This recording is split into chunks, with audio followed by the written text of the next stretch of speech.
Hello, everyone. I am Christina Severino from RIBBA, and I'm sitting here with Willeen Capehart, owner of Garden of Freedom and Phase. The first question I want to ask you is, how do you take care of yourself as a business owner? Yeah, absolutely. For me personally, I have a high level of self-awareness. So I'm intentional about scheduling, whether it's off days, definitely scheduling time for my family, scheduling time to kind of be by myself. I implement that into my schedule on a weekly basis. So like, for example, Fridays are like my days to kind of do whatever I want.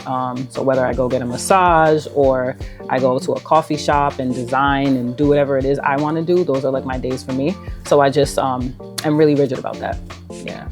So how can entrepreneurs differentiate between stress that fuels motivation and stress that leads to burnout? Absolutely.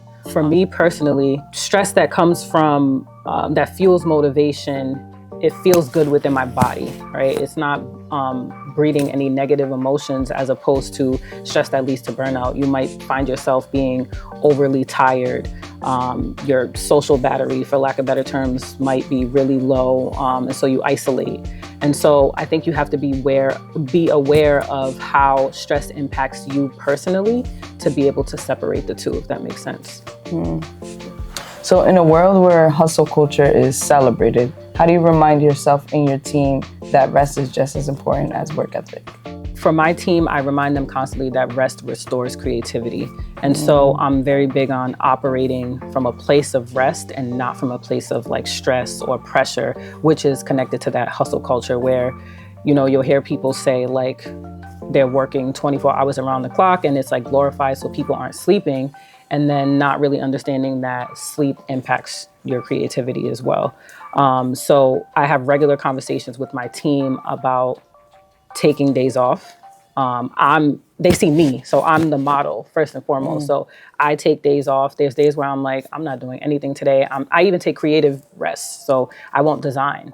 And I know some people think that, being a designer or a creative in any way, that you're supposed to just be creating 24/7, but I'm intentional about putting my iPad down, shutting off my laptop, taking social media breaks, and reminding my team to do the same. So I would say we're just constantly in conversation about the connection between, or the bridge rather, between mental health and creativity. How can poor mental health affect creativity and innovation in business, and what steps can entrepreneurs take to stay mentally healthy while fostering creativity? Having the education about how stress impacts the brain and then how that impacts creativity, I think is really important. So I often do workshops where I have these conversations specifically for creatives. And I think of, there's a part of your brain called the hippocampus that is essential for like memory, things of that nature. So I always will ask like, how important is memory to creativity? And I know for me, being a designer, I draw a lot of inspiration from things of the past. Like I'm a huge fan of 90s fashion. And so just, a simple example is that I need to be able to remember things, especially running a business. I need to be able to recall, things that I see that inspire me, but not even that, just recalling conversations that I'm having. If you are stressed out, that part of your brain literally shrinks. Like if you look at it on a microscope, it'll shrink. And so now your memory is impacted. And then there's several other parts of your brain that connect to creativity as well.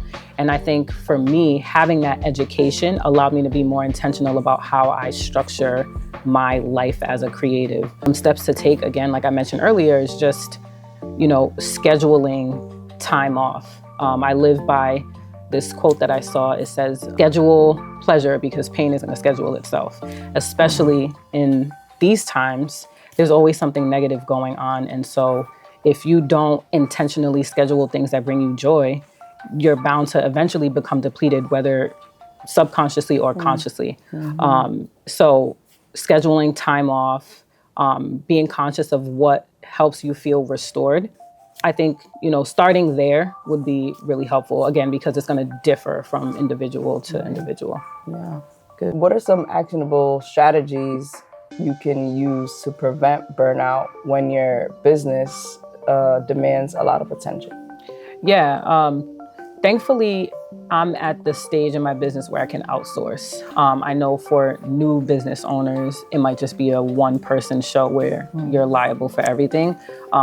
One thing I've had no choice but to learn how to do that's been extremely helpful is outsourcing. So I have interns, or I'll hire contractors to just do certain things to take a load off of my plate.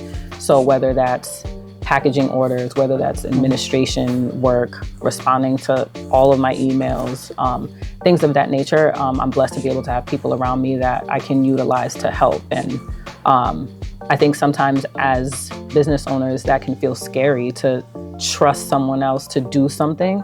But I've learned that the more that I can outsource, the more energy, mentally and physically, that I have to put towards like my creativity or towards any one of my businesses. Right. My name is Willeen Capehart. I also go by Willie, and I can be found on Instagram at williethough_. And for Phase, that's on Instagram at phase.us. And then gardenofreedomllc.org is where I can be found for my mental health company. Thank you.